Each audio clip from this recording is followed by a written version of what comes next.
नमस्कार। एक बार फिर मेरे YouTube चैनल पर मेरे साथ जुड़ने के लिए आप सबका बहुत बहुत शुक्रिया।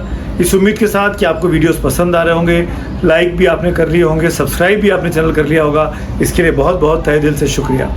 आज हम बात उत्तर प्रदेश की करेंगे, उस उत्तर प्रदेश की जिसकी कानून व्यवस्था को लेकर दोनों पक्ष के अपने अपने दावे हैं। सरकार कह रही है बहुत मजबूत हो गया है, बुलडोजर का राज है, वहीं विपक्ष कह रहा है कि कानून व्यवस्था पूरी तरीके से तार तार है। लेकिन मैं स्पेसिफिकली आज बात करने वाला हूँ एक ऐसे शख्स के बारे में जिस पर जान से मारने की धमकी मिल रही हो और फिर वैसा हो भी जाए, उसको बिल्कुल मौत के मुंह से निकल कर वो आए उसकी किस्मत की वजह से। तो कई बार लगता है कि जब किसी के पास इतनी बड़ी उसके खिलाफ धमकियां थी, फिर क्यों नहीं उसकी सुरक्षा में पूरी कोताही, पूरी तरीके से ईमानदारी नहीं बरती गई, कोताही दिखाई दी, और वो भी तब जबकि वो कोई चुना हुआ जनप्रतिनिधि हो, यानी सांसद हो।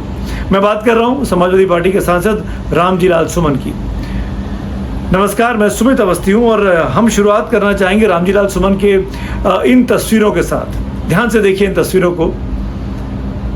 ये रामजी लाल सुमन साहब का काफिला है। कल जब ये तस्वीरें पहली बार सामने आई तो लगा कि काफिले की गाड़ियां आपस में टकरा गई हैं, कोई तेजी से ब्रेक लगने के कारण, या तो कोई सामने से गुजरा है, या कोई जानवर आया है, या किसी ने रोड क्रॉस की है और गाड़ियां तेजी से चल रही होंगी, इसीलिए ब्रेक लगे और एक दूसरे से गाड़ियां टकरा गई। कई सारी गाड़ियां थी, करीब 8-10 गाड़ियां थी जो आपस में टकराई, और जिसमें खुद रामजी लाल सुमन भी एक गाड़ी में बैठे हुए थे। लेकिन बाद में पता चला, जब इन्वेस्टिगेशन शुरू हुआ तो पता चला कि रामजी लाल सुमन, जो कि समाजवादी पार्टी के राज्यसभा के सांसद हैं, जिन्होंने राणा सांगा, जो कि क्षत्रिय सम्राट रहे, अपने देश के हीरो रहे, उनके बारे में विवादित टिप्पणी संसद में की थी, जिसका बयान उनको इनफैक्ट सदन की कार्रवाई से हटाना पड़ गया था बाद में चेयरमैन को। उन रामजी लाल सुमन के ऊपर कल एक तरीके से जानलेवा हमला था ये। जब वो जा रहे थे, अपने सफ़र पर निकले थे बुलंदशहर के सुनेरा गांव की तरफ, अपने आगरा शहर से बुलंदशहर जा रहे थे, तो अलीगढ़ में बीच में एक इलाका पड़ता है, वहाँ पर करणी सेना के लोगों ने उनकी गाड़ियों के काफिले पर टायर फेंके। कई संख्या में टायर लेकर सड़क के किनारे करणी सेना के युवक खड़े हुए थे, करणी सेना के जो सैनिक हैं, और चलती गाड़ियों पर, जो कि तेजी से काफिला जा रहा था, उस पर टायर फेंके। कुछ टायर साइकिलों के थे, कुछ टायर मोपेड के थे, कुछ टू व्हीलर के, मोबाइल के थे, और जिस वजह से गाड़ियां जो चला रहे थे ड्राइवर लोग, उनको बैलेंस बनाने में दिक्कत हुई और अंत में गाड़ियां ब्रेक लगाने की वजह से आपस में टकरा गई और छोटी मोटी चोट भी आई जो लोग इस गाड़ियों में सफ़र कर रहे थे। पुलिस ने जब इन्वेस्टिगेशन किया, मामले को दर्ज किया, उस स्थानीय इलाके के दरोगा को और पुलिस के जो कर्मचारी हैं उन पर भी कार्रवाई की गई, उनको भी निलंबित किया गया। नाम लेकर एफआईआर कराई गई। एफआईआर कराने के बाद 6-7 लोगों को पुलिस ने हिरासत में भी लिया, गिरफ्तार भी किया, और ये 5-6 लोग जो थे ये करणी सेना के ही कार्यकर्ता हैं, जो कि इसी इलाके में काफ़ी उग्र हैं। और ये वही करणी सेना है जो कि डे 1 से बोल रही थी कि राणा सांगा को लेकर अगर आप अपने बयान वापस नहीं लेंगे, अगर आप माफ़ी नहीं मांगेंगे तो हम आपका विरोध करते रहेंगे। और यहाँ तक कि तरह तरह के उन रामजी लाल सुमन को ज़बान काटने को लेकर, उनका सर काटने को लेकर भी बहुत सी बातें बीते कुछ हफ्ते में छपी हैं।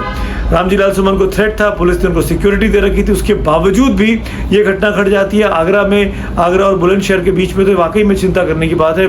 और बता दूं, रामजी लाल सुमन जो कि एक दलित नेता हैं, बड़ी तेज़ी से पश्चिमी उत्तर प्रदेश में अपनी पहचान बना रहे हैं। समाजवादी पार्टी भी पूरी तरीके से उनके पीछे खड़ी हुई है। समाजवादी पार्टी के तमाम नेता आज इस मामले को प्रेस कॉन्फ्रेंसेस कर प्रोटेस्ट कर अपना विरोध भी जता रहे हैं। अखिलेश यादव की भी आज एक पत्रकार वार्ता होनी है। तो जाहिर तौर पर एक बड़ा मुद्दा जो राजपूत बनाम दलित का है, जिसमें राजपूतों के साथ भारतीय जनता पार्टी खड़ी दिखाई दे रही है और दलितों के साथ सपा खड़ी दिखाई दे रही है। और खासकर रामजी लाल सुमन तो उस कम्युनिटी से आते हैं, दलितों की, जिस कम्युनिटी की नेता मायावती हैं, बीएसपी की। तो बीएसपी के वोट बैंक में सेंध लगाने के लिए बड़ा अच्छा मामला इस वजह से सपा को दे दिया है बीजेपी के नेताओं ने। और अगर रामजी लाल सुमन के लिए वहाँ पर सिंपैथी, हमदर्दी पैदा होती है आने वाले दिनों में, तो ये इस इलाके में, पश्चिमी उत्तर प्रदेश के इलाके में बीजेपी के लिए कठिन चुनौती भी बन सकता है, क्योंकि यहाँ पर असली लड़ाई इस इलाके में बीजेपी और सपा के बीच आमने सामने की होती है। बसपा की जो ज़मीन यहाँ हुआ करती थी, अब वो धीरे धीरे खिसक चुकी है। तो ऐसे में रामजी लाल सुमन पर जो हमला हुआ, उसे 3-4 चीज़ें निकल कर आती हैं।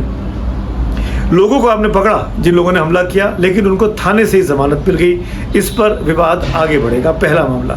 दूसरा मामला, दलित नेता हैं, दलित बनाम राजपूत की लड़ाई में सपा पूरी तरीके से रामजी लाल सुमन अपने सांसद के साथ खड़ी है, तो सपा इसको अपने फायदे में बनाएगी। बीजेपी के लिए क्या दलित उससे दूर नहीं होंगे? क्या बीजेपी के लिए इस तरह के वीडियो जो सामने आया जहाँ पे टायर फेंके जा रहे हैं, क्या बीजेपी के लिए ये उल्टा नहीं पड़ सकता है? तीसरी चीज़, कानून व्यवस्था को लेकर, जो कि उत्तर प्रदेश की एडमिनिस्ट्रेशन और पुलिस पे आता है कि जब एक सांसद का काफिला है, उस सांसद का जिसको पिछले कुछ हफ्तों से लगातार जान से मारने की धमकी मिल रही है, फिर क्यों नहीं सुरक्षा के पूरे इंतजाम किए गए, क्यों कहीं पर कोताही बढ़ती गई? चौथी बात, कैसे पता लगा करणी सेना के लोगों को कि इस रूट से ये काफिला गुजरने वाला है और वहां पर बड़ी संख्या में टायर इकट्ठे हो गए?